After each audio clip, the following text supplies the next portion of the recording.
Welcome back, MTG Joe here. Today we are going to be looking at the weekly metagame breakdown for the historic best of one format. So we're going to look at the highest win rate decks up to mythic rank. We get the data from UntapGG, what you see on the screen, companion tool that tracks user win rates, yours included, and then gives us a whole bunch of cool stats, breakdowns, what we're going to be looking at today. If you want to use Untap, link is in the video description to get set up with them. And then I will timestamp and paste all these deck lists so you can easily copy them into Arena should you want to try out any of these decks. So we're going to look for the last week. We'll look at the kind of distribution of decks in terms of play rate, and then we'll look at the corresponding win rates. We're going to be focusing Diamond to Mythic rank for this week's video. Most recently, we got Pioneer Masters, so there's some new cards that have kind of found their way into the format. It's taken a little bit longer with the Eternal formats to usually get refreshed. That's why we didn't do a video for it last week. From a general programming note, with the holidays coming up, we'll probably scale back just a little to enjoy some downtime over that holiday time, but we'll come out as much videos as we can during that time frame. Before we jump into it, last thing to mention, in the top left-hand corner, you'll notice a charity goal, what we're trying to do for the month of December. I'm going to donate every dollar that I make off YouTube in terms of view revenue. So if you want to help out, just watch some videos. What we're going to do is we're going to donate all the money to a local food bank for the holiday season to help them out and give back to those in need.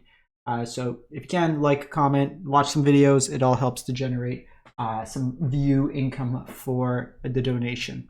So let's jump into it. Most played deck is Boros Auras at about 10%.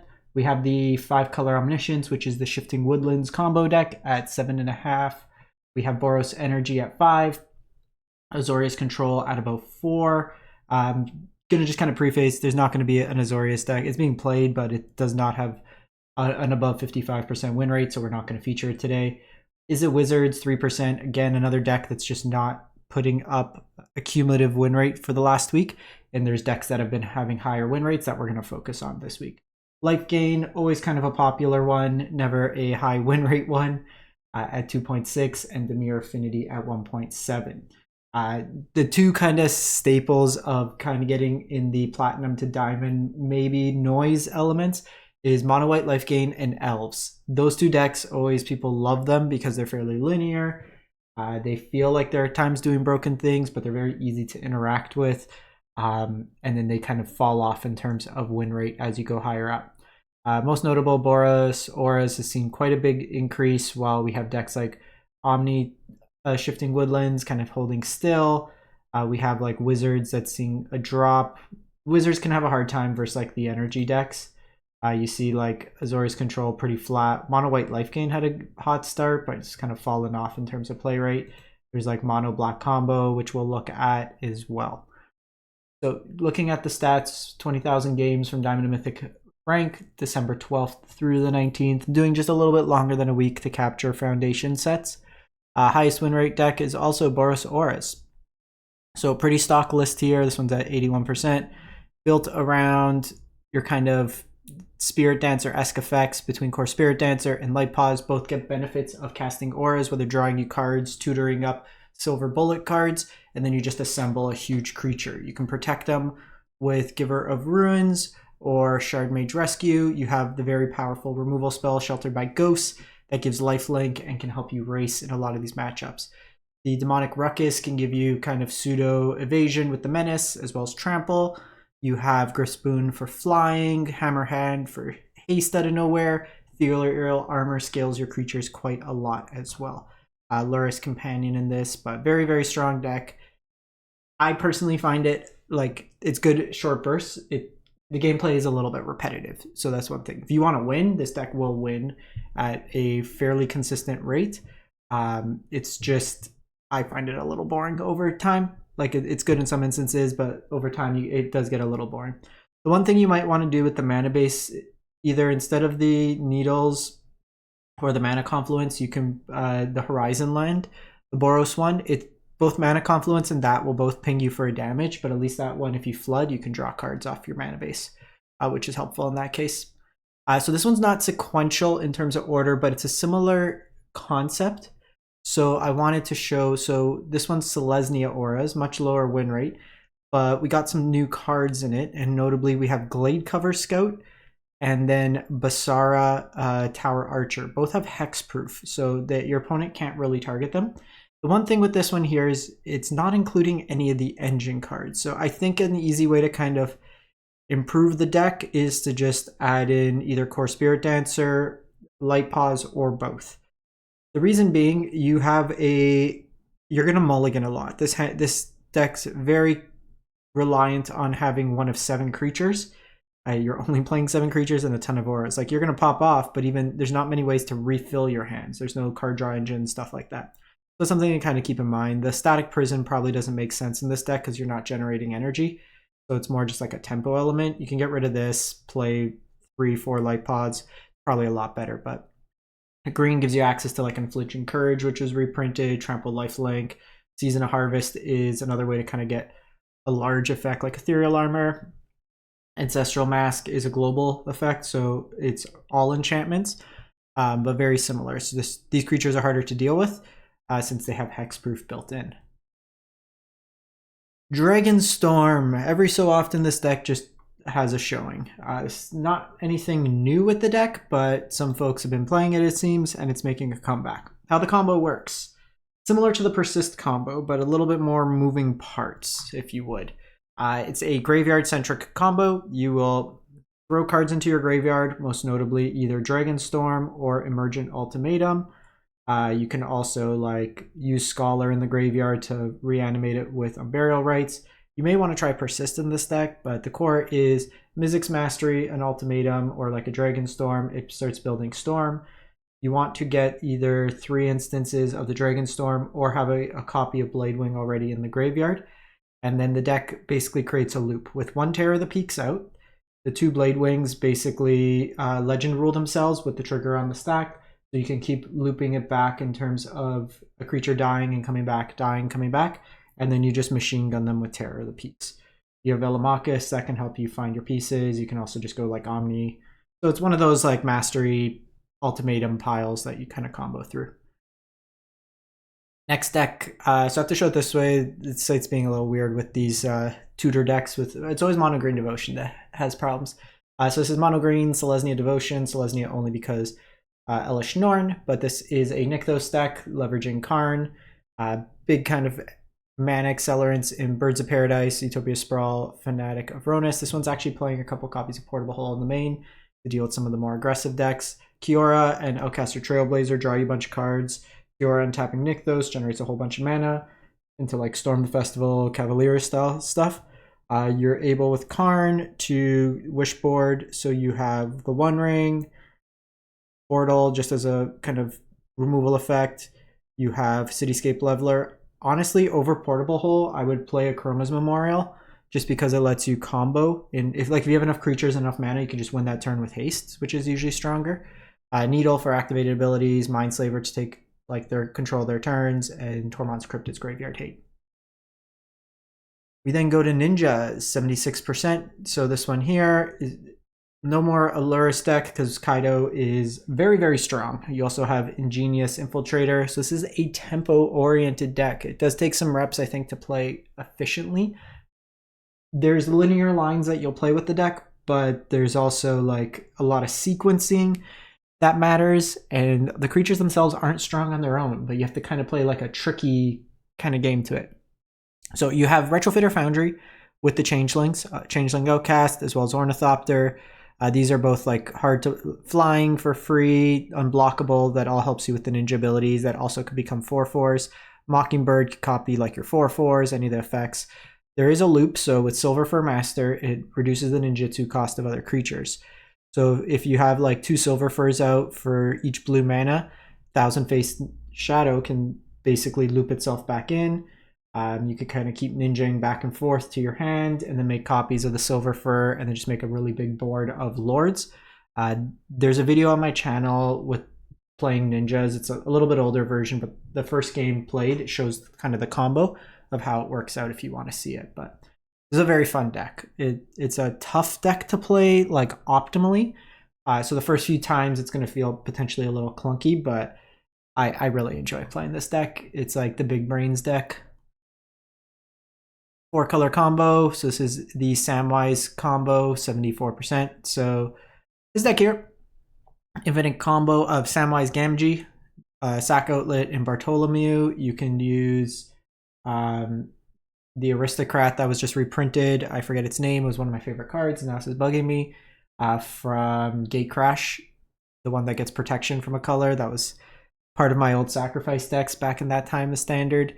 Marionette Apprentice could drain, but if Bartholomew, Samwise, and a sack effect, so Goblin Bombardment or Bartholomew, a cat, basically creates a loop, because when the cat comes into play, it creates a food token that you could then sacrifice the cat, then bring it back, create a food token, and then just drain your opponent out. With Bombardment, you just ping them out. You have Amped Raptor, you have the Ajani Bombardment package. Birthing Ritual helps you kind of dig into your effects there. This deck can play upwards of 4 rituals we've seen at times. You have kind of card advantage engine, so depends on like how much you want to dig into the combo versus just being kind of a ping sacrifice style effect. We then go to 5-color Shifting Woodlands. So this deck here is built around a land, Shifting Woodlands. If you have Delirium, which is 4 more card types in your graveyard, it can become a copy of any permanent in your graveyard till end of turn. So usually Shifting Woodlands would target Omniscience, so then you can play spells for free. Or you can also have it become a copy of Godpharaoh's Gift, with the ideal target being Ulamog the Defiler. How this works is Ulamog sees itself in exile when it comes to play as a token. So it comes in with the counters of 10/10 on it, and then it gets haste, so you can attack in right away, and it has Annihilator 10, so your opponent basically sacks their board. You can do this as early as turn 3 if you get lucky with your flips with Malevant Rumble. The deck's just got a lot of looting style effects, Faithless Looting, Cathartic Pyre, Malevant, Satyr Wayfinder, just putting cards into your graveyard to kind of go from there. Elish Norn could sweep up the Go Wide decks, and then you have like Big Ulamog, Atraxa kind of as your top end effects. Boros Energy, 73%. So there's some nerfs to this deck. Oscillate Pride, Discharge, Guide of Souls, but still very strong. This is a Jingantha version of the deck, now banned in Explorer and Pioneer, as opposed to the smaller deck. But Bombardment's in here, Johnny's, Amped Raptor. This one's got the Unstable Amulet for some card advantage, but Esper Sentinel, Flage, Fable, just kind of really good, strong Boros cards paired together. Just kind of going a little bit longer. So this one maybe is not as linear aggressive, or doesn't have like that life gain package you sometimes see with Soul Warden, and then like the 2-drops that scale like the Johnny Pridemate style cards. Bishop of Wings, whatever, not Bishop of Wings, the other one that gets bigger and then flying and stuff. But it's a little bit more resilient with Flage and Fable, just kind of smoothing out your draws. Then go to Dimir Frog. Banned in Legacy. There's a lot of bans this week. So this is a pseudo combo Reanimator deck. So you can just beat down. It's kind of like Dimir Tempo-esque, but you're putting cards into your graveyard, and it has a similar Ulamog combo to the deck. Now note, you do need to go into full control mode to do this, for it to execute properly. So what happens is Emperor of Bones will exile a card. So pre your combat, if Ulamog's in your graveyard, Emperor of Bones comes in, like, will exile a card. But you want to, with like after the trigger resolves, you adapt Emperor of Bones, so you get the copy of the creature before you're going into your combat step. So that way you can attack with it, because the creature exiles at the end of turn. So you'd exile it, it comes into play with haste, and then you annihilate your opponent. You have Unearth with the Emperor and Psychic Frog, Treasure Cruise, just a bunch of like looting effects, hand hate, kind of value engine pieces like that otherwise. We have Dimir Affinity, 59%. So the big thing here is the artifact lines, Seed of Synod, as well as Vault of Whispers. Both allow you to have additional artifacts for affinity, which means that you can get very cheap to cast Thought Monitors, Thought Cast, just a lot of card advantage engines. Kappa Cannoneer is pretty easy to cheat out in these decks, with things like Blood Fountain making multiple artifacts, Aether Spellbomb, Retrofitter, Ornithopter. You can do the loop of like bouncing your opponent's creatures every time with Emery. Metallic Rebuke as a cheap effect. I really like Tamiyo in these types of decks. Tamiyo is a 1-drop that can block early, can also attack and make you artifacts, and it's very easy to flip Tamiyo in these decks between Thought Monitor and Thought Cast. So it's kind of an engine card that I do really like in these shells. Then go to Mono Black Combo. So this is the Jet Storm deck. So this deck here, with Jet Medallion out, reduces the cost. You basically will create a loop with like Cthulhian Nightmare and either Greedy Freebooter and Shambling Guest. So basically sacrificing these make treasures that can then recast the Cthulhian Nightmare, and then you just kind of loop like that.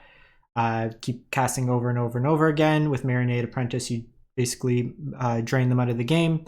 Priest of Gix can also mirror that, where with the cost reduction, it generates more mana than it would cost to bring in, so you can keep bringing back copies of that. Chittering Skull Speaker is a way to draw some cards. You do lose some life. This version here, you have Diabolic Intent and Mausoleum Secrets as tutor effects to find you combo pieces of the deck. Giganta Companion for the red stuff. There was a version I ran into that was just playing Tendrils of Agony as well, as kind of an alternate win condition. If like the Marionette Apprentice isn't on the board, you end up just looping, but you have no way to actually kill them.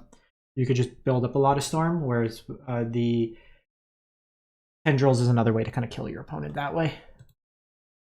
We then go to Mardu Sacrifice. So this one's at 58%. So similar kind of sack engine, but not combo oriented. Bombardment, Ajani, Amped Raptor, very strong package. You have Corrupted Conviction and Village Rites for card advantage engines. Trap Finder and Unlucky Witness are cheap creatures that can be sacrificed and then provide like additional cards. So they kind of replace themselves all the time. Marionette Apprentice as a way to kind of drain your opponent out. No Nightmare in this one. So you're not looping in that sense, but Loopmonger could steal your opponent's stuff. Prismatic Ending has some more cheap removal with Aluris Companion. Next are going to be two community decks, working for some folks, but maybe not the highest density of games played. With these as well, because they are a little bit lower mythic percentages that they came in at. Could just be they haven't played that many games, or they might have a lower MMR, we don't know. So keep that in mind. So this user, Yakovici, went 38 and 19 with Grixis Demonic Pact, not Tainted Pact. So this deck here, we have kind of a couple combos. The core of it is with Demonic Pact, you are donating it to your opponent with Harmless Offering, with the last mode on the stack where they lose the game. You have Flood of Tears here, so you return all non-land permanents to their owner's hand. If you return 4 more non-token permanents you control, you get to put a permanent into play, so you basically cheat out like Omniscience, Emrakul kind of effect. And then you have like a Fey package after with Omniscience that you can go get your other combo pieces in the side, whatever's relevant there. The one thing here, there's not a huge amount of early removal. There's a lot of accelerants which help to go into the Flood of Tears, so that might be seen as a little bit earlier of a play. You do have Ritual, Extinction Event, and Brotherhood's End, but there's a limited targeted removal in your first few turns with only 4 pieces. So against the hyper-aggressive decks, might run into a little bit of an issue. Otherwise, you have things like Palantir that can just incidentally, 10 your opponent and kind of beat them down that way there. The other deck is Life Gain, kind of Bats Life Gain, 31 and 7 by Ki Buddha. So this one here, 1 ring to kind of refill your hand with a whole bunch of life gain enablers, Guide of Souls, Rune Lurker Bat, Soul Warden. Sidekick, Golden Sidekick makes subsequent creatures very big. You have the drain effects with Starscape Cleric. Whenever you gain life, each opponent loses life, so you kind of get that value engine. Sanguine Soothsayer can find you Sanguine Bond, which is another kind of these drain effects. So you're just gaining life, draining, and kind of beating in that way there with the deck here. Very kind of Timmy-esque deck with the life gain, but again, some of the aggressive decks could maybe be reasonable. Against Goblin Bombardment, a lot of these creatures just unfortunately get picked off with 1 toughness. But like Essence Chandler can kind of get out of hand, and if you like bats, maybe something to try out there. So that's it for the week. Let me know what you've been playing, what you've been enjoying, and we'll catch you next time. Thanks for watching.